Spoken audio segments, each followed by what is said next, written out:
Class 10 chapter number 4 physics का chapter number 4 chapter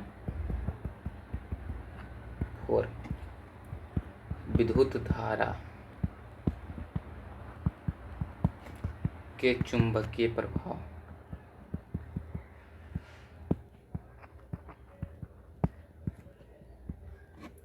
पहले हम इसमें चैप्टर प्रोग्रेस देखते हैं, हमको क्या क्या पढ़ना है।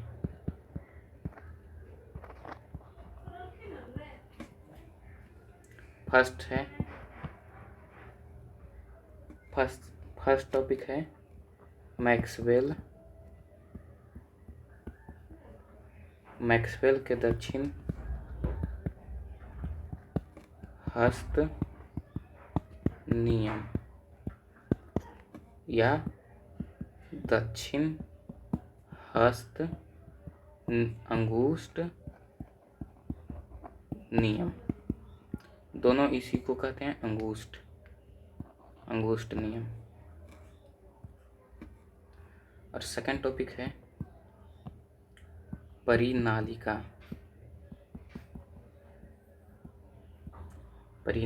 में चुंबकीय क्षेत्र की दिशा। थर्ड टॉपिक है धारावाही चालक पर चुंबकीय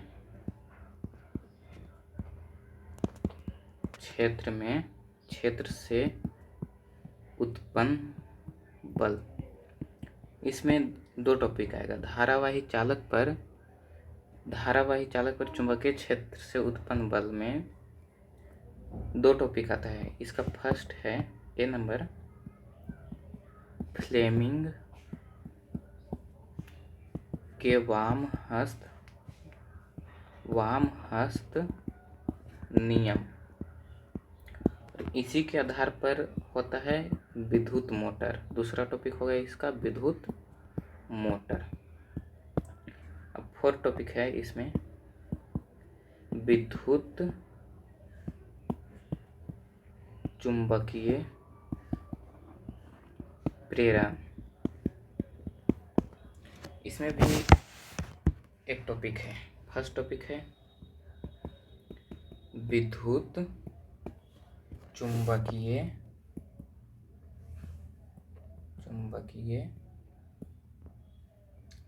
प्रेरण से उत्पन्न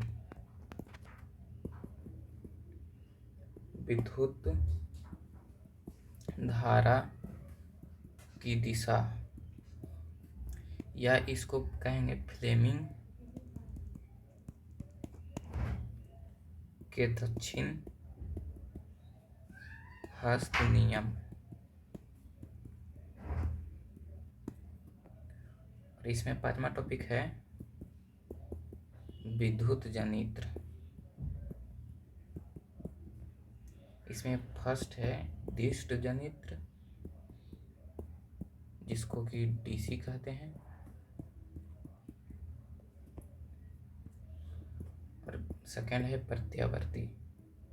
प्रत्यावर्ती जनित्र, जिसको एसी कहते हैं, डायरेक्ट करंट, एक्चुअल करंट।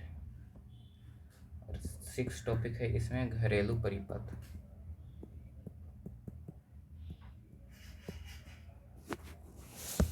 इतना टॉपिक है। चलिए हम फर्स्ट टॉपिक स्टार्ट करते हैं। फर्स्ट टॉपिक मेरा है मैक्सवेल के दक्षिण हस्त नियम।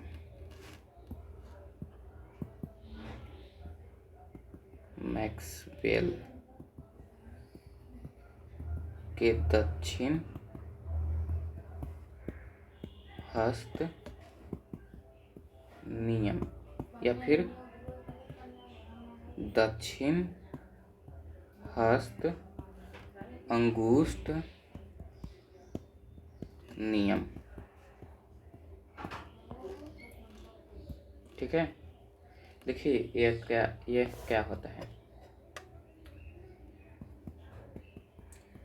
विद्युत धारावाही तार को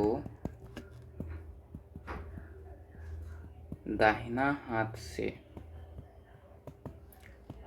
इस प्रकार पकड़े कि फर्स्ट अंगूठा विद्युत धारा की दिशा में हो तो अंगुली जो होगा, अंगुली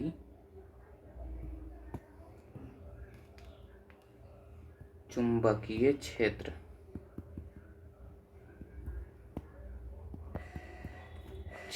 की दिशा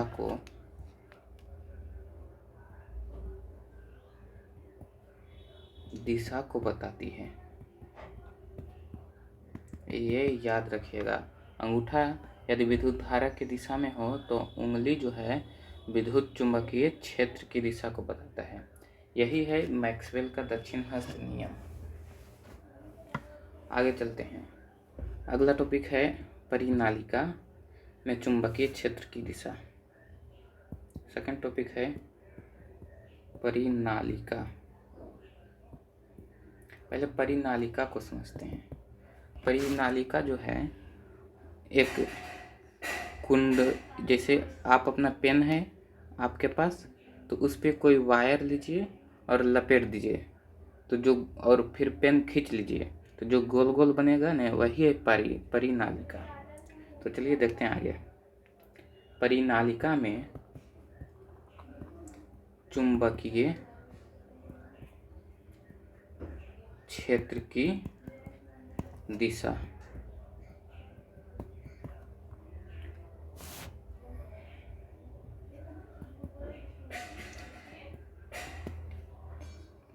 दाएं हाथ से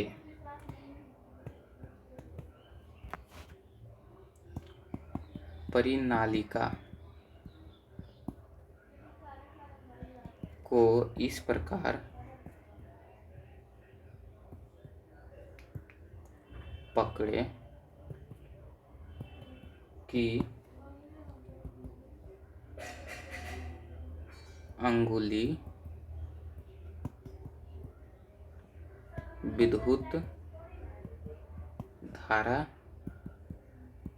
की दिशा में हो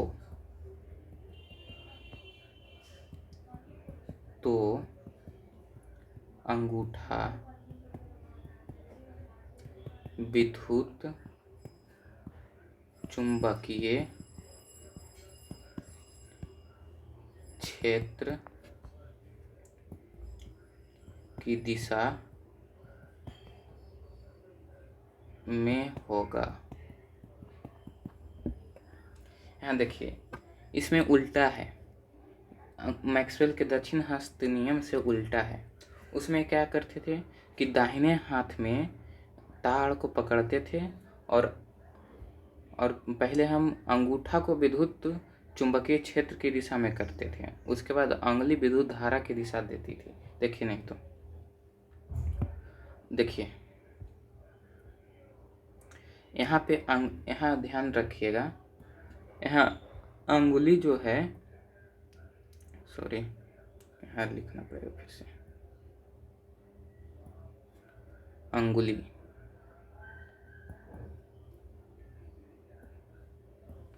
यहाँ अंगुली जो है वह विद्युत धारा की दिशा में है। किसमें? परिनालिका में। लेकिन और यहाँ अंगूठा जो है विद्युत चुंबकीय क्षेत्र की दिशा में है, लेकिन इसमें उल्टा है। अंगुली जो है विद्युत चुंबकीय क्षेत्र की दिशा में और अंगूठा विद्युत धारा की दिशा में है। ये कंफ्यूज नहीं होइएगा तो आसान रहेगा। ऐसे दोनों एक ही बात है। यदि आप अंगूठा को विद्युत चुंबकीय क्षेत्र की दिशा में रखते हैं तो अंगुली विद्युत धारा की दिशा देगी। यदि आप अंगुली को चुंबकीय क्षेत्र की दिशा में रखते हैं तो अंगूठा विद्युत धारा देता है। यहाँ भी वही है, अंगूठा जो है विद्युत धारा की दिशा में है, तो अंगुली चुंबकीय क्षेत्र की दिशा को बताती है। और यहाँ अंगुली विद्युत धारा की दिशा में है, और यहाँ अंगूठा विद्युत धारा की दिशा में विपरीत है यहाँ पे। और यहाँ अंगूठा विद्युत चुंबकीय क्षेत्र की दिशा देगा, वहाँ अंगुली विद्युत चुंबकीय क्षेत्र की दिशा देगा। तो आगे चलते हैं, अगला टॉपिक है, ये याद रखिएगा जो हम हाईलाइट किए हैं। अगला टॉपिक है 3 टॉपिक, धारावाही चालक पर चुंबकीय क्षेत्र के प्रभाव से उत्पन्न बल की दिशा। धारावाही चालक पर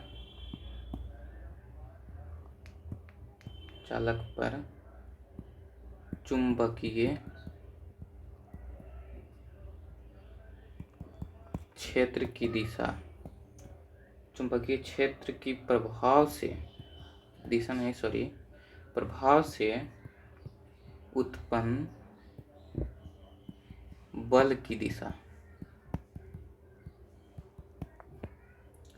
इसमें फर्स्ट है फ्लेमिंग के वाम हस्त नियम। ए, फ्लेमिंग के वाम हस्त नियम। ये क्या होता है, देखिए शॉर्ट फॉर्म हम बता रहे हैं, फ्लेमिंग के वाम हस्त नियम। तो यही याद रखिएगा तो आपको ज़्यादा आसान होगा।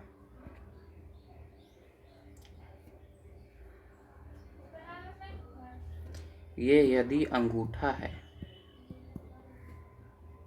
अरे ये मध्यमा है, ठीक है, और ये तर्जनी है। तर्जनी मध्यमा किसको कहते हैं नहीं जानते हैं? देखिए अंगूठा तो जानते होंगे, उसके बाद सेकंड नंबर पर जो आता है उसको कहते हैं तर्जनी, और जो थर्ड पर आता है वह है मध्यमा। ठीक है, अब समझ गए होंगे। अंगूठा जो है बल के दिशा, देखिए फ्लेमिंग के वाम हस्त नियम क्या कहता है, अंगूठा यदि बल के दिशा नहीं मध्यमा को धारा की दिशा में, विद्युत धारा की दिशा में, तर्जनी को चुंबकीय क्षेत्र की दिशा में करे तो अंगूठा जो है बल की दिशा बताता है। ठीक है, और इसको हम याद रख सकते हैं। देखिए FBI, पहले अंगूठा फिर तर्जनी फिर मध्यमा, पहले अंगूठा आ रहा है, फिर सेकंड नंबर पर तर्जनी आ रहा है, थर्ड पर मध्यमा आ रहा है। जैसे हाथ में उंगली है, फर्स्ट सेकंड थर्ड, उसी तरह से इसको भी याद रख सकते हैं FBI करके। तो चलिए यहाँ लिख देते हैं F क्या है, B क्या है। जहाँ F है उत्पन्न बल की दिशा, उत्पन्न बल की दिशा। B है चुंबकीय क्षेत्र की दिशा, और I है विद्युत धारा की दिशा। ठीक है, ये याद रखिए, ये डायग्राम आपको पूरा समझ में आ जाएगा फ्लेमिंग के वाम हस्त नियम। आगे चलते हैं, और आगे इसमें है विद्युत मोटर। अगला टॉपिक है B, विद्युत मोटर। देखिए विद्युत मोटर जो है वह फ्लेमिंग के वाम हस्त नियम के आधार पर बनाया गया है। देखिए कैसे, पहले हम इसका डायग्राम बनाते हैं। ठीक है,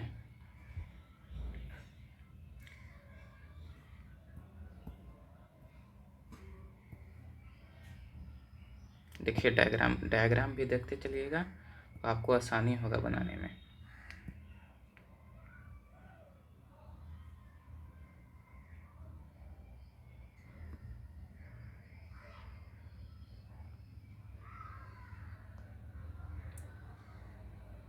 ये देखिए नॉर्थ पोल है, ये साउथ पोल है चुंबक का।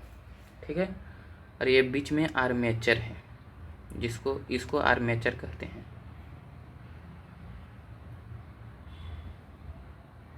ठीक है, और यहाँ जो है एक अर्धवलय दोनों तरफ अर्धवलय कुंडली लगा हुआ है और ये ब्रश है जो सटा हुआ रहता है, जुड़ा हुआ नहीं, सिर्फ सटा हुआ रहता है कुंडली में।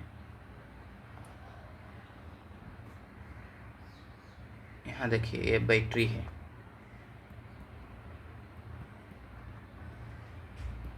प्लस सिरा माइनस सिरा, ठीक है। मान लीजिए आर्मेचर ये ABCD है और यहाँ पे जो कुंडली का नाम है उसका भी कर देते हैं। ये रिंग 1 है, ये रिंग 2 है और ये ब्रश 1 है, ये ब्रश 2 है, ठीक है। आगे चलते हैं। तो देखिए अब यहाँ पे कुछ 4 पॉइंट है, उसको भी याद रखिएगा। ये विद्युत मोटर है। देखिए यदि विद्युत धारा की दिशा ये है, ठीक है, विद्युत धारा की दिशा ये है, तो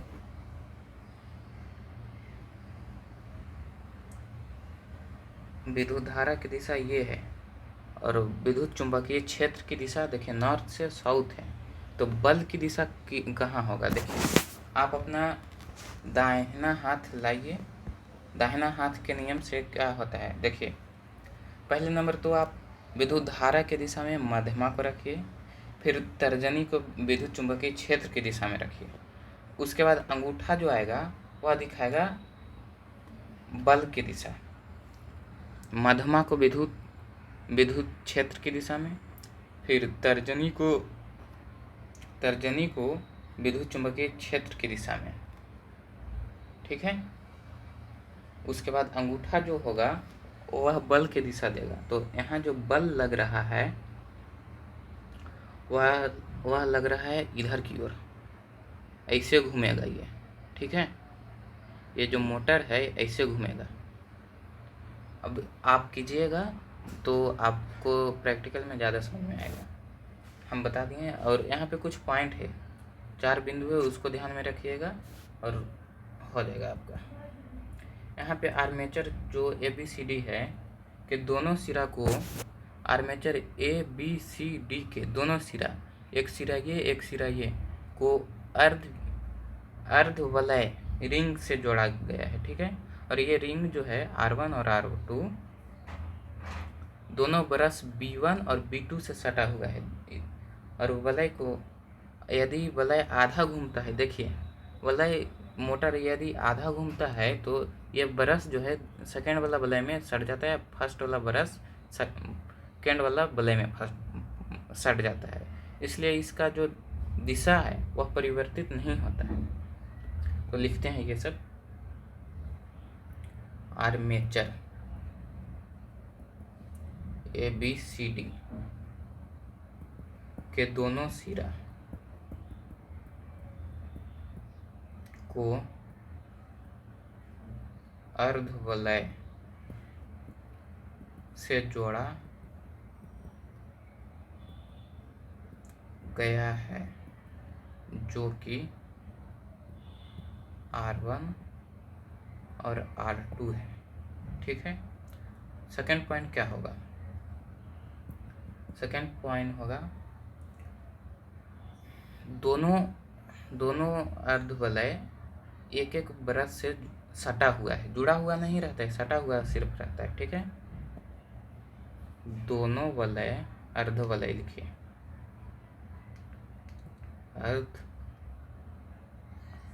अर्धवलय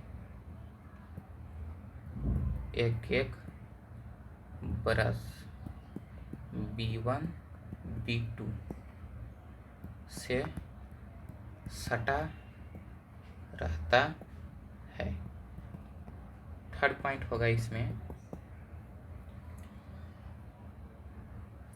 थर्ड पॉइंट इसमें होगा, देखिए यदि आधा ये घूमेगा तो ये वाला ब्रश इस पे, ये वाला ब्रश इस पे सट जाएगा, ठीक है। तो ये होगा थर्ड पॉइंट।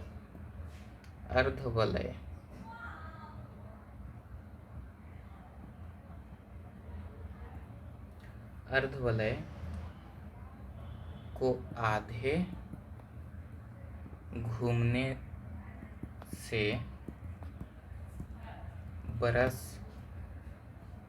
दूसरे वलय से सट जाता है।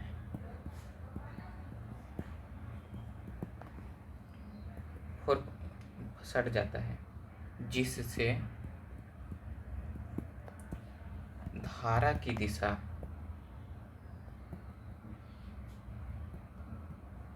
बदलती नहीं है। ठीक है, और जिससे लगातार मोटर चलते रहता है। अब अगला पॉइंट है विद्युत चुंबकीय प्रेरण। 4 पॉइंट है, 4 टॉपिक है। ठीक है, चौथा टॉपिक है विद्युत चुंबकीय प्रेरण। इसका पहले परिभाषा लिख लेते हैं। चुंबक और कुंडली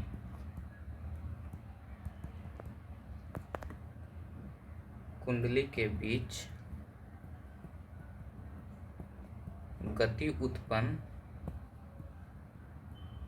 करने पर कुंडली में विद्युत धारा प्रवाहित होती है। इस प्रभाव को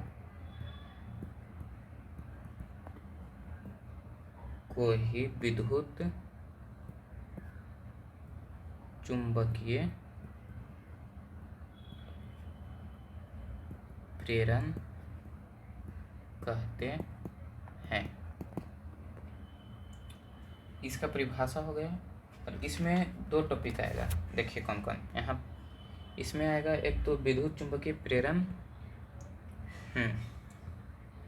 इसमें 2 टॉपिक, एक ही टॉपिक आ रहा है, विद्युत चुंबकीय प्रेरण से उत्पन्न विद्युत धारा की दिशा या फ्लेमिंग के दक्षिण हस्त नियम। देखिए अब यहाँ पे टॉपिक ए, विद्युत चुंबकीय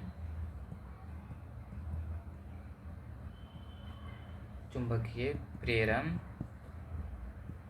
से उत्पन्न विद्युत धारा की दिशा या फ्लेमिंग के दक्षिण हस्त नियम। देखिए फ्लेमिंग के दक्षिण हस्त नियम क्या है। देखिए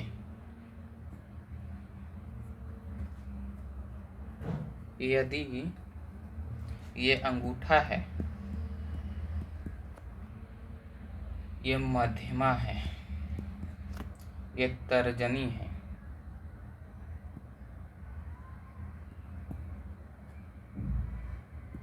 ठीक, तो अंगूठा यदि भी मतलब होता है गति की दिशा, तर्जनी बी मतलब होता है चुंबकीय क्षेत्र की दिशा, मध्यमा आई करंट। तो देखिए यहाँ क्या होता है, यदि मध्यमा जो करंट की दिशा और तर्जनी जो विद्युत चुंबकीय क्षेत्र की दिशा को दर्शाता है, तो अंगूठा जो होगा वो वह गति की दिशा को दर्शाएगा। देखिए क्या होगा इसमें, यदि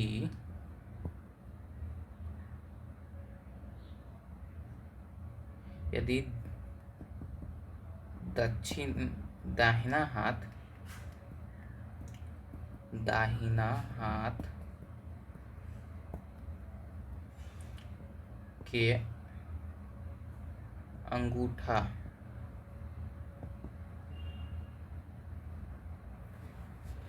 यदि दाहिना हाथ के मध्यमा धारा की दिशा और तर्जनी विद्युत चुंबकीय क्षेत्र की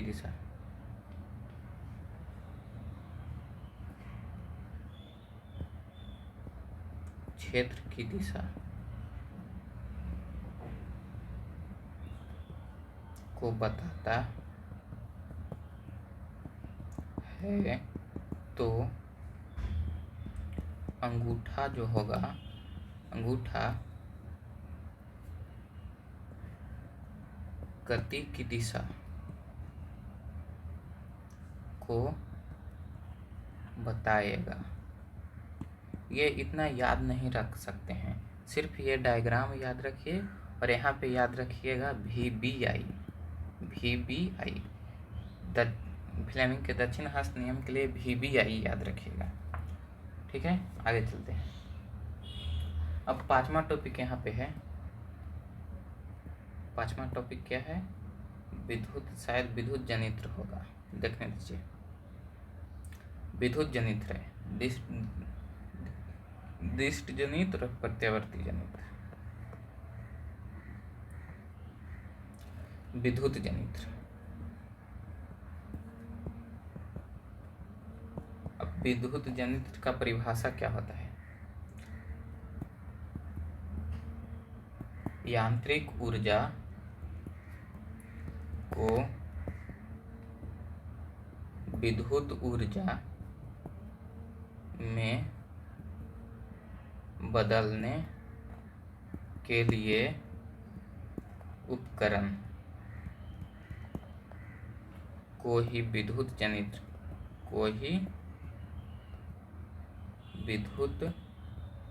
जनित्र कहते हैं। यह यांत्रिक ऊर्जा को विद्युत ऊर्जा में बदलने के लिए उपकरण होता है। ठीक है, ये हटाइए, इतना ही ठीक है, के लिए उपकरण होता है। इसमें A नंबर का टॉपिक है दिष्ट धारा जनित्र या फिर DC।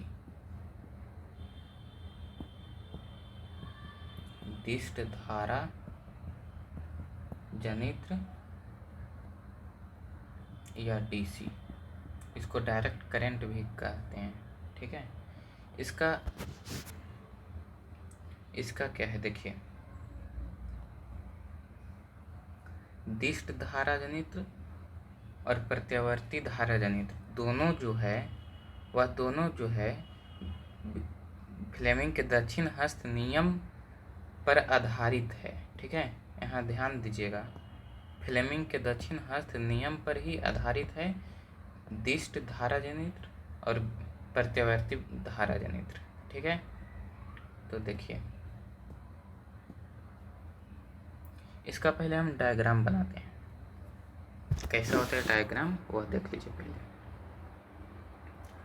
ये यदि नॉर्थ पोल है, ठीक है, चुंबक, और ये साउथ पोल है, ठीक है, और ये बीच में आर्मेचर है,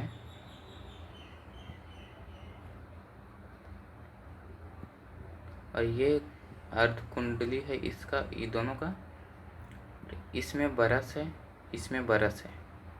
ठीक है, आप अच्छे से बनाइएगा। ठीक है, और ये किसी प्रतिरोध से लगा हुआ है। ठीक है, R प्रतिरोध से लगा हुआ है। तो यदि इसको घुमाया जाए, यदि ऐसे इस साइड से घुमाया जाए, तो जो करंट होगा पास हो रहा होगा इस दिशा में। ठीक है,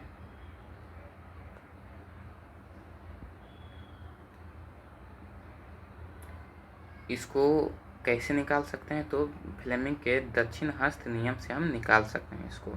जैसे देखिए, यहाँ देखिए मध्यमा जो है करंट की दिशा, बी जो है तर्जनी विद्युत चुंबकीय क्षेत्र की दिशा, अंगूठा जो है गति की दिशा। तो हमको यहाँ पे क्या क्या दिया है, गति की दिशा दिया हुआ है और विद्युत चुंबकीय क्षेत्र की दिशा। गति की दिशा देखिए इस साइड है और यहाँ नॉर्थ है, यहाँ साउथ है, तो विद्युत चुंबकीय क्षेत्र की दिशा दे दिया है। तो हम गति की दिशा दे दिया है, विद्युत चुंबकीय क्षेत्र की दिशा दे दिया है, तो करंट की दिशा हम निकाल सकते हैं। हम किस से निकालें करंट की दिशा, तो फ्लेमिंग के दक्षिण हस्त नियम से। यहाँ कुछ पॉइंट है उसको याद रखिएगा। देखिए यहाँ armature A B C D है, ठीक है। Armature A B C D armature है जिसकी दोनों सिरा अर्ध वलय B1 और B2 से जुड़ा हुआ है, ठीक है। सेकंड पॉइंट, दोनों वलय एक एक बरस। देखिए यहाँ सब लिख देते हैं।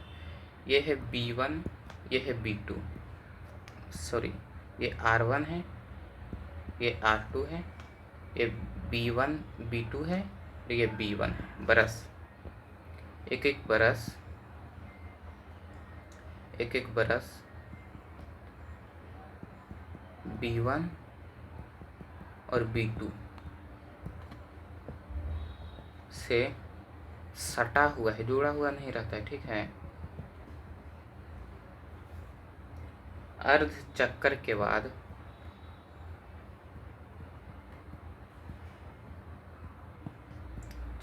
के बाद यह दूसरे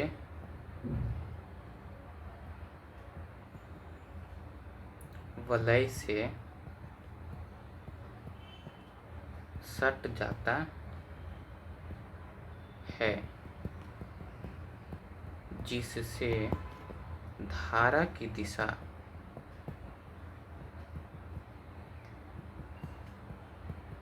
बदलती नहीं है। इसमें ध्यान रखिएगा कि दिष्ट धारा जनित्र जो है इसमें धारा की दिशा नहीं बदलती है। यहाँ हम हाईलाइट कर देते हैं, धारा की दिशा नहीं बदलती है, बदलती ही नहीं है। लेकिन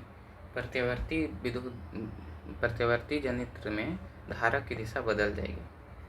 अगला टॉपिक वही होगा, प्रत्यावर्ती धारा जनित्र। ये ए था ने, बी होगा प्रत्यावर्ती धारा जनित्र।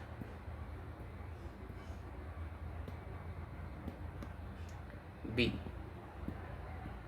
प्रत्यावर्ती धारा जनित्र, इसको एसी कहते हैं, ठीक है। इसका डायग्राम सेम टू सेम वही रहेगा, लेकिन कुछ चेंजिंग इसमें होगा। बनाते हैं डायग्राम।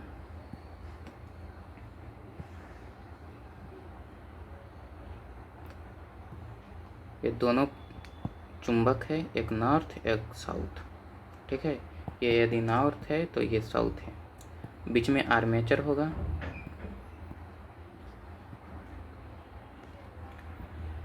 ये इसका सिरा है, ये इसका। इसमें प्रत्यावर्ती धारा जनित्र में पूर्ण वलय रहता है, अर्ध पूर्ण वलय नहीं रहता है। इसमें पूर्ण वलय रहता है और डीसी में अर्ध पूर्ण वलय रहता है, ठीक है। देखिए ये बरस है, ये मान लीजिए कि R1 है तो ये B1 बरस है, ये R2 है तो ये B2 बरस है, ठीक है।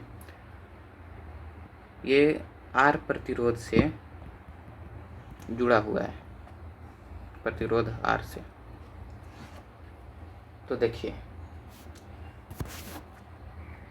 यदि धारा की दिशा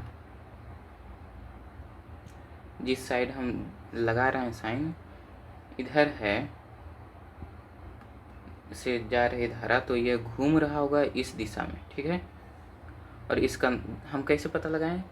फ्लेमिंग के दाहिना हाथ नियम से आप भी पता लगा सकते हैं। देखिए ये घूम रहा है इस दिशा में, विद्युत चुंबकीय क्षेत्र की दिशा है नॉर्थ से साउथ इसमें, तो जो मध्यमा आएगा वही होगा धारा की दिशा। नहीं तो देखिए यहाँ पे मध्यमा, यदि अंगूठा की दिशा गति की दिशा में हो, तर्जनी की दिशा विद्युत चुंबकीय क्षेत्र की दिशा में हो, तो मध्यमा की दिशा करंट की दिशा में होगा, ठीक है। यहाँ वही है, इसको लिखते हैं, इसमें कुछ पॉइंट आएगा उसको लिखते हैं। इसका फर्स्ट पॉइंट है,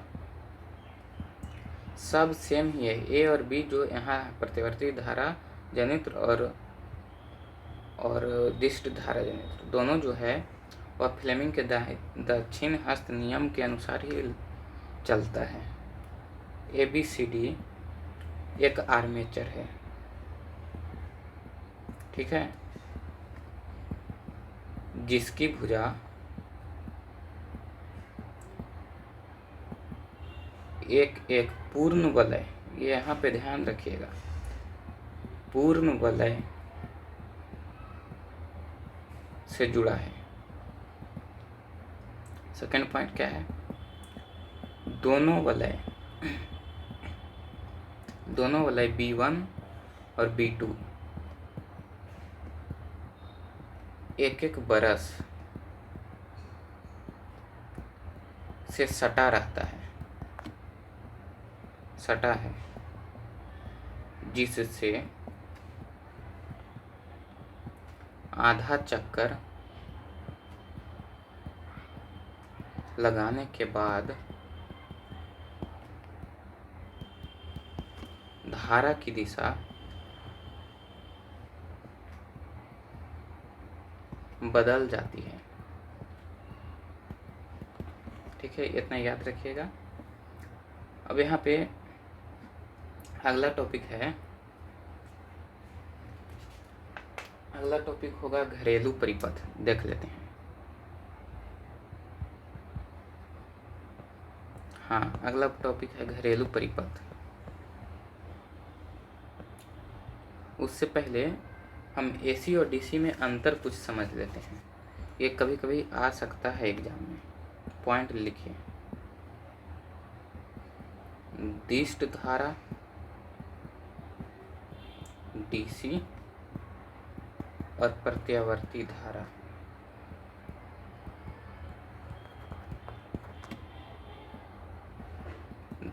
AC में अंतर,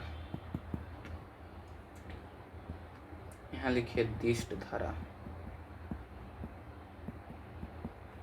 यहाँ प्रत्यावर्ती धारा, यहाँ होगा DC, यहाँ होगा AC, ठीक है।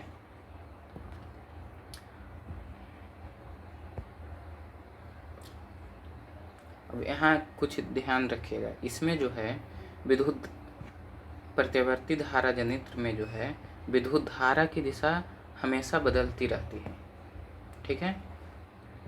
इसका अंतर हम देखते हैं।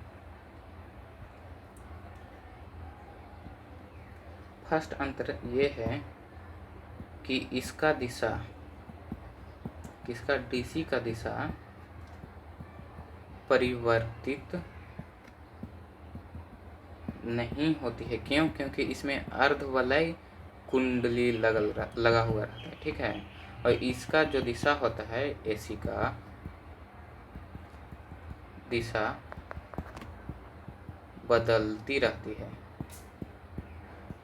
क्योंकि इसमें पूर्ण वलय लगा हुआ रहता है। यहाँ देखिए ये है पूर्ण वलय और यहीं पे वहाँ पे लगा हुआ रहेगा अर्धवलय। अब दूसरा अंतर,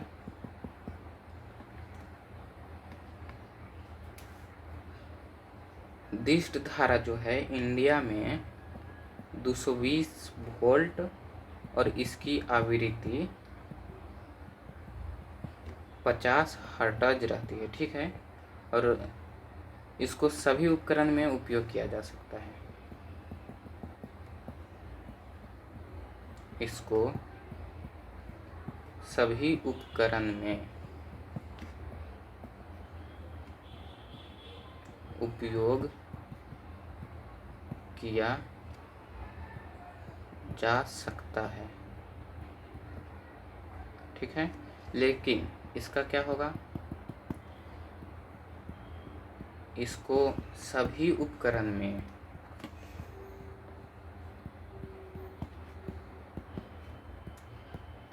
नहीं उपयोग किया, उपकरण में उपयोग नहीं किया जा सकता है, ठीक है। एक कुछ खास हुआ अंतर, खास अंतर ये हुआ जिसको हम हाईलाइट कर रहे हैं, ठीक है। आगे चलते हैं। अगला टॉपिक है, अगला 6 नंबर के टॉपिक है घरेलू परिपथ। घरेलू परिपथ, ठीक है। घरेलू परिपथ में हमको 2 चीज पढ़ना है।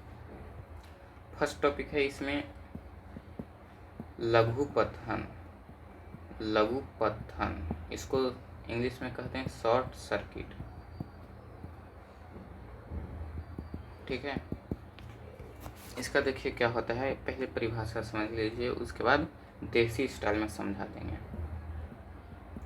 जब 2 तार या फिर चालक लिखेगा,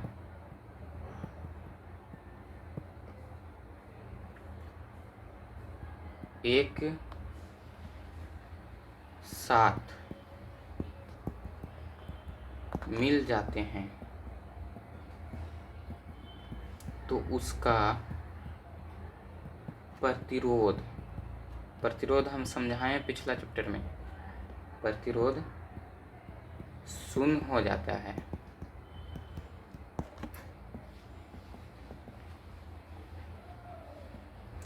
और शून्य होने की वजह से उस तार में अधिक मात्रा में धारा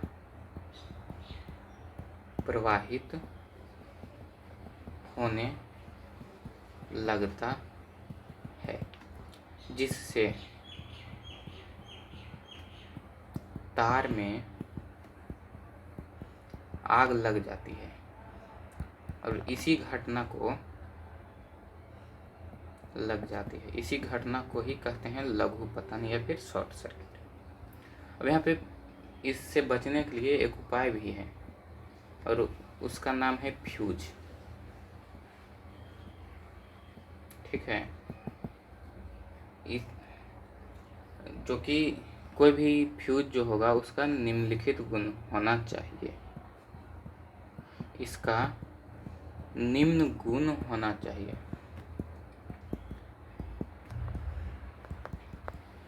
ये फ्यूज तो आप जानते ही होंगे, घर में शायद किए होंगे। यदि प्रतिरोध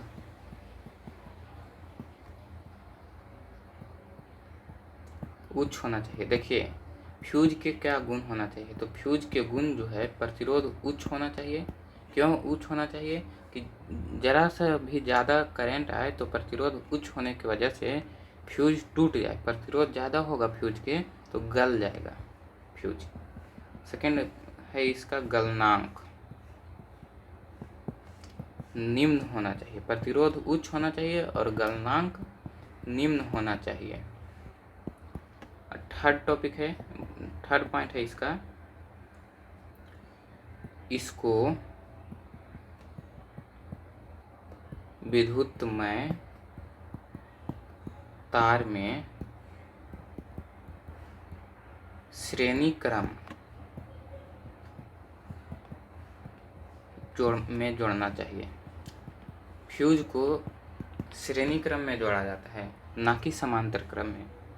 तो देखिए फ्रेंड्स, यहाँ ये चैप्टर समाप्त हुआ। और यदि आपको अच्छा लगा वीडियो तो शेयर कीजिए, सब्सक्राइब कीजिए चैनल को।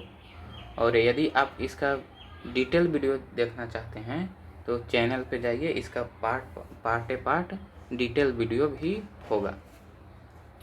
यदि इसमें आपको कोई भी टॉपिक समझ में नहीं आया है तो पहले आप चैनल पे जाइए और डिटेल वीडियो में जाइए इसका, उसके बाद आपको नहीं समझ में आएगा तो कमेंट कीजिए, हम उस पर फिर से वीडियो बनाएंगे।